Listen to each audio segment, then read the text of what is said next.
Le décryptage de ce jeudi 17 avril, on va se concentrer un petit peu sur le match contre Montpellier et surtout voir un petit peu parce que je me suis renseigné sur cette équipe Montpellier-Rennes.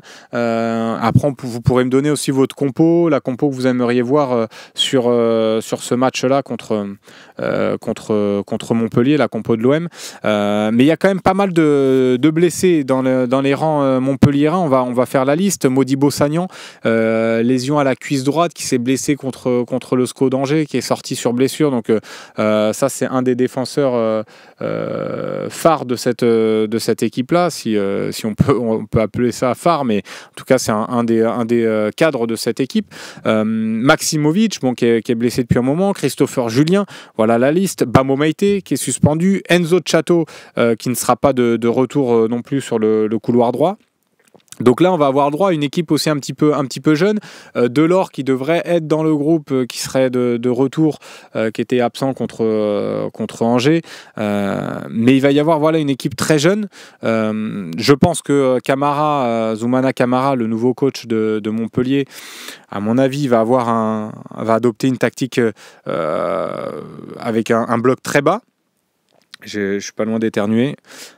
Avec un bloc très bas, donc moi j'imagine un 5-4-1 très défensif. C'est ce qu'il avait fait contre Angers. Je le vois adopter la même tactique.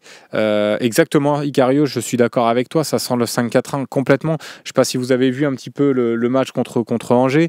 C'est ce qu'il avait fait. Il a aussi besoin de se rassurer peut-être un petit peu. Donc il pense que ce système-là va l'aider à se rassurer. Eux, ils n'ont presque plus rien à jouer. Ils sont presque condamnés. Là, une défaite contre l'OM et c'est fini. Ils savent que leurs chances de maintien sont nulles ou presque, donc ils vont essayer de commencer à préparer la saison prochaine. Donc je pense que Camara va essayer essayer quelque chose, mais va essayer surtout de faire un résultat à l'OM et au Vélodrome. Et je pense qu'il va avoir envie de faire quelque chose. Donc il a vu que certaines équipes ont réussi comme ça contre l'OM en adoptant un bloc assez bas, assez compact, ce qu'a fait Reims, et profiter en tout cas des rares occasions, des rares situations qu'ils pourront avoir. Contre Angers, c'était une ligne de 4 après au milieu de terrain avec Pays Ferry, Chotard et Khalil Fayad, et en pointe c'était Koulibaly. Je pense que peut-être ça peut changer en pointe, ça peut être peut-être s'il arrive à récupérer Delors, qui visiblement s'est entraîné collectivement et s'est bien entraîné toute cette semaine et ce mardi à Montpellier, avec des chances de jouer. TJ Savanier était sur le banc contre Angers. Il y a des chances qu'il soit sur le banc contre l'OM parce qu'il va avoir envie d'avoir des milieux travailleurs. Je pense que Ferry et Chotard, ça peut être ces milieux-là. Tu vois, Kimball, tu me posais la question, est-ce que Savanier va jouer ? J'ai des doutes et je pense que parmi les joueurs qui sont ciblés, il y a le président Nicolin qui a ciblé certains joueurs, il a pas, sans les nommer, mais je pense qu'il visait un TJ Savanier qui était un petit peu trop chez lui dans ce club-là et qui a fait un petit peu ce qu'il voulait. Ferry et Savanier, c'est mort, Nicolin les a dans le pif. Ben ouais, mais Ferry, tu vois, il était titulaire. Nicolin, il les a dans le pif, ces joueurs-là, et notamment Savanier depuis un moment. Mais Ferry était titulaire, et je pense que Ferry est un milieu travailleur, comme Chotard, qui peut embêter le milieu de l'OM. Tu vois, ça reste des joueurs moyens, à mon sens, mais c'est des joueurs qui peuvent embêter, tu vois, le milieu, parce qu'ils vont t'agresser. Jojo qui me dit, moi, je kiffe Delors, mais c'est pas une flèche, du coup ça m'arrange bien. Oui, non, mais puis Delors, depuis qu'il est arrivé, il a pas marqué un but. Mais voilà, parce qu'il y avait Seb hier qui était avec nous pour le décryptage et qui était plutôt confiant pour le match contre Montpellier. C'est vrai que après, je me suis penché un peu après l'émission sur Montpellier. Je me suis refait là, sur leur match contre Angers. C'était un peu mieux hein, quelque part dans le jeu, mais tu vois que c'est quand même très, très fébrile, que ça peut craquer à tout moment.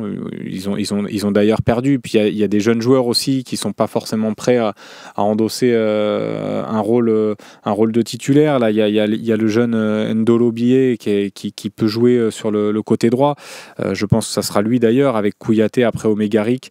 Et après, derrière, ça sera soit Silla, soit Mwanga. Et Saint-Luc sur le côté gauche pour la défense. Mais ouais, donc je me suis refait un petit peu. Et puis quand tu regardes leur série, elle est quand même catastrophique. Ils restent sur 10 défaites de rang. 10 défaites de rang où ils ont marqué qu'un seul but, c'était contre Lyon. Donc là aussi, bien sûr que ça peut être...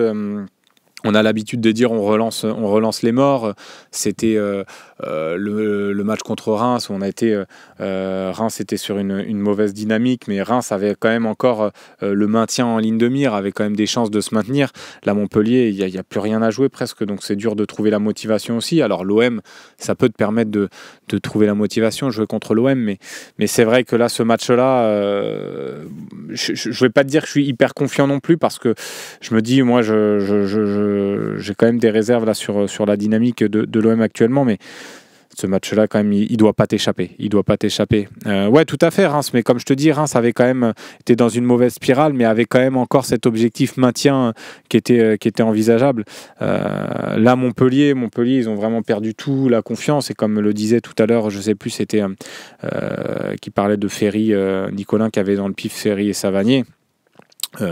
Et c'est vrai, il y a beaucoup de tensions au sein du club, donc c'est compliqué. Après, Zoumana Camara peut-être aussi va réussir à insuffler un vent nouveau, mais bon, voilà, ça reste une équipe quand même en mal de confiance, et que tu dois quand même battre. Tiens, j'ai vu un message de Steph OM, le numéro pour participer 04 86 68 24 67. Merci de l'avoir affiché dans le chat. N'hésitez pas à appeler. Il s'affiche juste là, le 04 86 68 24 67. N'hésitez pas à appeler, qu'on échange un petit peu et rapidement là sur le match après le décryptage. De toute façon, là, on va bientôt passer aux appels, donc ça va bientôt être à vous. À vous la parole, donc n'hésitez pas, si vous voulez venir donner votre avis un petit peu sur cette rencontre-là aussi, c'est intéressant d'échanger avec vous. Et puis donc voilà, je voulais aussi dans ce décryptage-là faire un focus donc sur cette compo de Montpellier. Je vous ai présenté un peu les blessures, les absents potentiels, et puis surtout voir aussi l'Olympique de Marseille. Qu'est-ce qu'on peut faire dans ce match-là? Est-ce que pour vous, il est temps de modifier un peu le système? Est-ce que c'est le match idoine pour le faire, puisque Montpellier est en grande difficulté? Moi, je pense que ce match-là doit pas non plus servir de laboratoire. Aujourd'hui, tu peux pas te permettre de prendre peu importe l'adversaire, même si Montpellier est très malade, tu peux pas te permettre de le prendre un peu de haut et te dire je vais tenter des trucs, je vais tester des choses sur ce match-là. Donc moi je serais plus pour pourquoi pas garder le même système. Enfin, en tout cas, je pense que De Zerbi va garder le même système. Moi j'aimerais voir peut-être une défense à 4. Ça pourrait être intéressant, surtout si Ramos revient et est apte, pourquoi pas le faire jouer, mais c'est compliqué encore une fois. Est-ce que tu es là? Est-ce que tu peux modifier? Est-ce que tu vas vouloir modifier certaines choses? Je vois certains qui me disent Harit à la place de Greenwood. Ça me fait marrer parce que Harit, il était critiqué dans le chat à chaque fois, et puis maintenant qu'il ne joue plus, les personnes veulent le revoir. Alors c'était peut-être pas ton cas, Alex Van Tirol, mais je veux un offensif de plus. Ouais, mais ça peut être intéressant en fait de changer. De toute façon, il ne changera pas. Moi, je pense pas qu'il changera. Honnêtement, ce serait une belle surprise, mais je pense pas qu'il changera. Mais moi, j'aimerais bien voir un milieu à 3 avec. Je vais vous dire ma compo. Vous allez me dire si vous êtes d'accord. Avec Højbjerg, Rongier et Rabiot au milieu de terrain. Voilà le milieu que je mettrais. Ramos, en fonction de s'il est apte ou pas, le faire jouer. En tout cas, s'il est vraiment apte, comme je le pense, Ramos derrière avec Cornelius, à droite Murillo, et puis à gauche Garcia ou Merlin, peu importe. Voilà ce que je ferais défensivement. Au milieu, je vous l'ai dit, et puis offensivement, je mettrais Guiri à gauche, Mopé en pointe, et je laisserai quand même Greenwood, ou sinon parce que Greenwood tu en as besoin quand même, et peut-être dans ce système là il serait un peu plus libéré. Voilà. Tiens, Alex Van Tirol, je veux plus de Greenwood et Luis Enrique sur le terrain, il ne se donne pas à 100%. Moi je pense qu'en tout cas Murillo à la place de Enrique. Non, mais j'ai pas mis Enrique dans mon 11. Hein. Geno qui est plutôt d'accord avec mon 11, qui me dit je signe pour ce 11-là. Moi, en fait, j'ai envie de retrouver un peu Rabiot dans un rôle de vraiment milieu relayeur qui va être capable aussi de se projeter. Vous voyez, qui va être capable de se projeter, d'apporter aussi offensivement. Mais sur ce côté gauche, là, j'ai envie d'avoir... Alors, Guéry, c'est pas un vrai ailier, mais c'est un joueur vraiment un peu plus offensif qui est quand même capable d'aller provoquer. J'aurais été tenté de mettre Euro, mais quand je vois son match contre Monaco, moi ça ne donne pas forcément envie de le mettre titulaire. Il fait 15 minutes, il a fait 3 courses et il était déjà KO. Donc moi je peux pas compter sur un mec comme ça, alors que Guéry, on sait ce qu'il donne. Il est plutôt bon depuis qu'il est arrivé à l'OM. Moi j'aimerais bien en tout cas voir cette compo là. Ouais, mais pourquoi pas Harit, mais Harit peut-être en sortie de banc, si, en fonction de comment ça se goupille le match. Harit titulaire, là tu vois, ça fait des mois et des mois qu'il n'a pas joué. Et moi, pourtant, je suis pas forcément je suis un de ceux avec peut-être Romain Herring.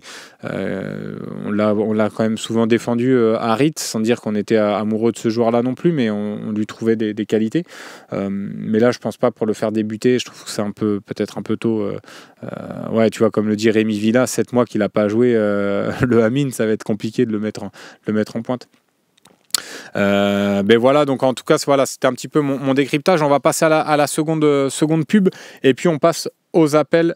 On va passer aux appels et il me semble que ça sera Nico Amskas, le seul et unique appel du jour. Et ben on va passer à Nico Amskas. Le temps, d'abord, on va lancer la pub et pendant cette petite pub, ça me permet de vous rappeler un peu le programme. Ce soir, le talk show à 18h avec Sébastien Volpe à la présentation. Peut-être même sa dernière émission de l'année, si vous avez suivi hier l'OM au café. Il avait annoncé en cas de défaite contre Montpellier. En cas de défaite contre Montpellier, il ne présenterait plus aucune émission. Bon, j'espère qu'il sera quand même là parce que ça voudra dire qu'on a gagné. J'espère qu'il sera là lundi. Non, mais en tout cas, voilà, Sébastien Volpe à la présentation. Je serai également sur le plateau du talk ce soir avec Nordine, Ali Saïd et Mehdi de même Marseillais. Donc voilà, un beau plateau pour discuter OM, pour discuter ballon rond et pour discuter surtout OM Montpellier parce que c'est le match qui va nous intéresser dans notre émission ce soir. Donc voilà pour le programme du talk show. Demain, la conférence de presse à 12h45 avec Roberto Zerbi. Je vous ai dit, le joueur, il tombera. On nous communiquera le joueur présent en fin d'après-midi. Il y aura l'OM au café demain matin avec Romain Herring. Vous retrouverez Romain Herring demain matin. Et puis samedi, prise d'antenne à 20h pour le match contre Montpellier avec Romain Canutier et moi-même au stade Vélodrome et Romain Herring. Et il y aura Gernik qui sera là pour commenter la rencontre. Et yes, exactement, Icario. Exactement, je suis complètement d'accord avec toi, Nordine. Très bon consultant. Belle analyse footballistique. Zouti, super, Nordine va faire la moitié de l'émission. Non, on espère qu'il va arriver à l'heure cette fois-ci, on espère. Merci Charlie Goyard. En tout cas, j'espère que ce programme vous plaît et j'espère que l'émission vous plaira. On va essayer d'être bon ce soir. Et puis, on va passer tout de suite aux appels. On va écouter Nico Amskas tout de suite.